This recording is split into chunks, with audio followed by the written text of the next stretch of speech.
The COVID-19 vaccine must be considered a global public good. Let us be clear on this. We firmly reject attempts to undermine it. We welcome the increasing number of states that have come in support of the award and what it stands for.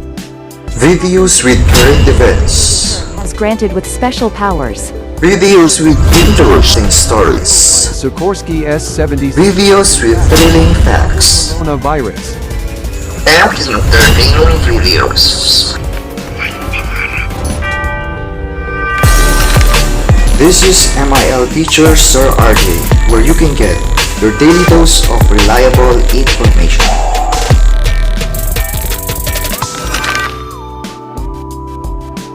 I am honored to address you today on behalf of the Filipino people on the 75th anniversary of the United Nations.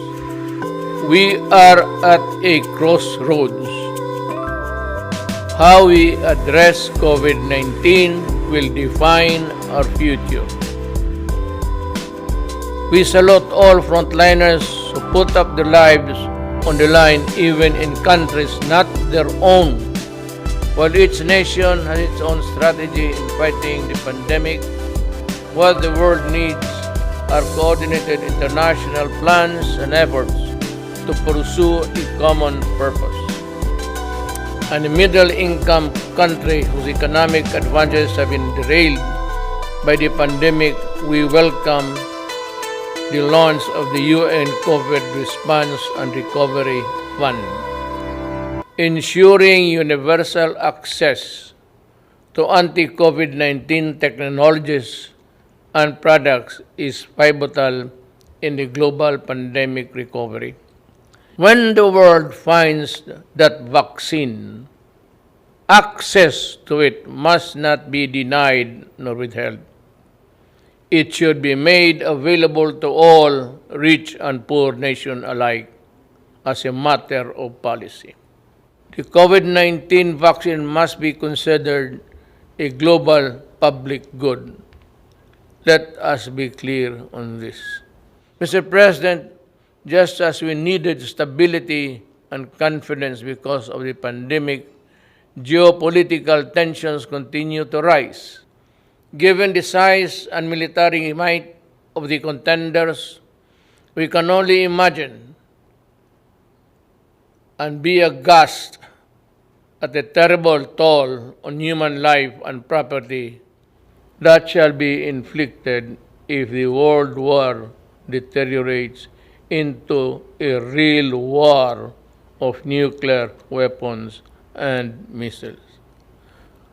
I therefore call on the stakeholders in the South China Sea, the Korean Peninsula, the Middle East, and Africa. If we cannot be friends as yet, then in God's name, let us not hate each other too much. Mr. President, Filipino migrant workers have been devastated by the pandemic. Yet they go on in the front lines healing, caring others in the different parts of the world. The Philippine government has embarked on an unprecedented repatriation program. We need stronger cooperation in promoting and protecting the rights of migrants, regardless of their migrant status. Mr. President, the same urgency needed to fight COVID-19 is needed to address the climate crisis. This is a global challenge that has worsened existing inequalities and vulnerabilities from within and between nations.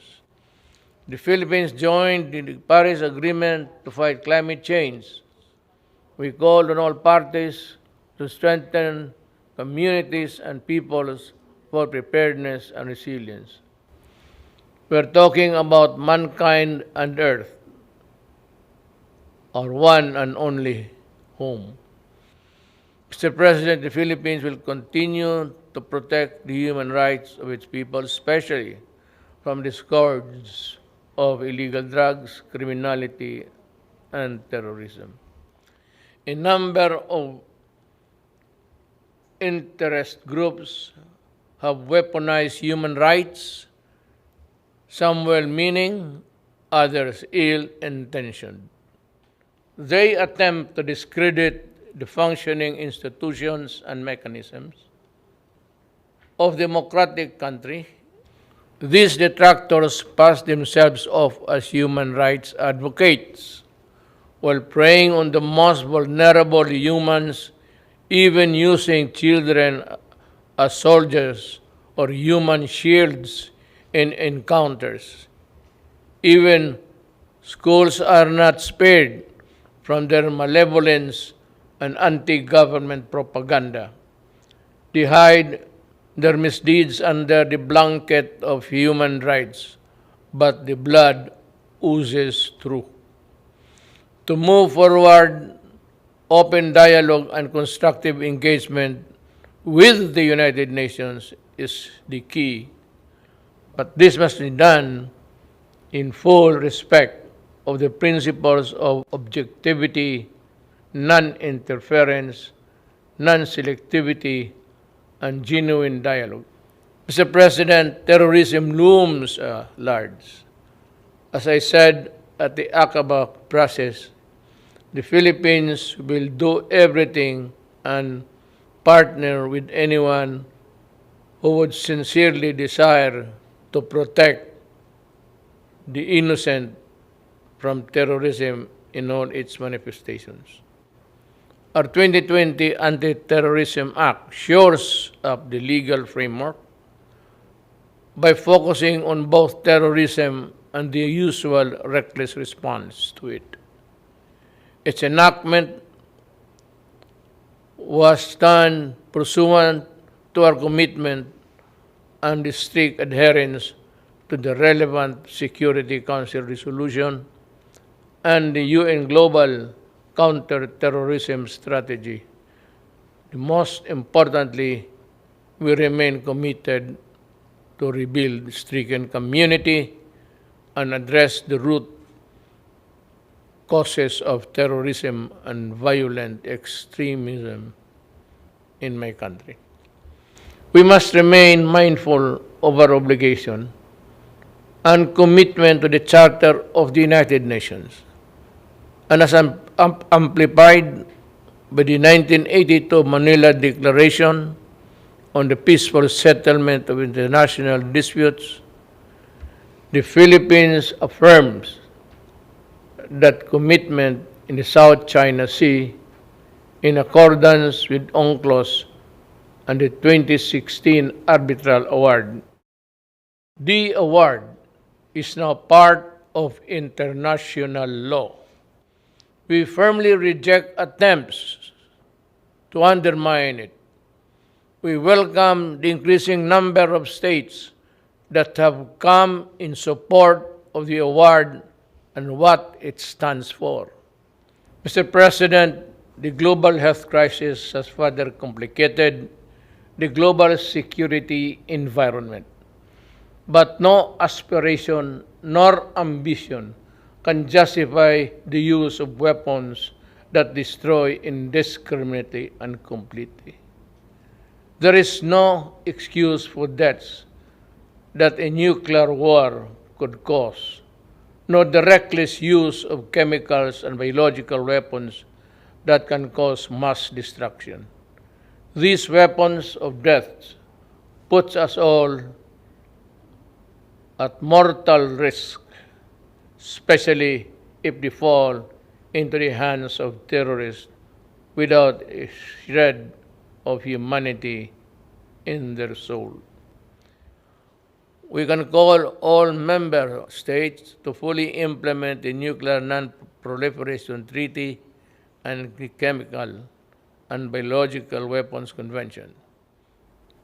Mr. President, the Philippines has a long history of opening its doors to the refugees from the White Russians following the 1917 revolution and the European Jews in the Second World War and the Vietnamese in the late 1960s and the Iranians displaced by the 1979 revolution, among others. The doors of the Philippines are open, as they have always been, to everyone fleeing for safety, such as the Rohingyas.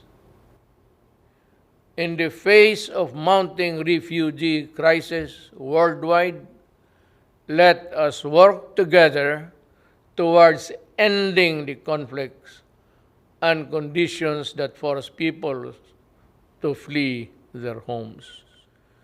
Mr. President, as our societies become more diverse yet interdependent, social cohesion issues come to the fore. Mutual understanding always accompanied by mutual tolerance between those of different faiths and cultures. Finally, I express gratitude to the gallant peacekeepers, including our own, who advance the cause of peace in the most difficult situations. From the Golan Heights in the Middle East to Liberia in West Africa, Filipino peacekeepers put themselves in the front line between the vulnerable and those who seek harm. We are committed to increasing Philippine footprint in UN peacekeeping operation with increased participation of women. Again, Mr. President, to defeat COVID-19 pandemic and other challenges, we must work with seamless unity, which demands complete mutual trust and the conviction that we will win or lose together.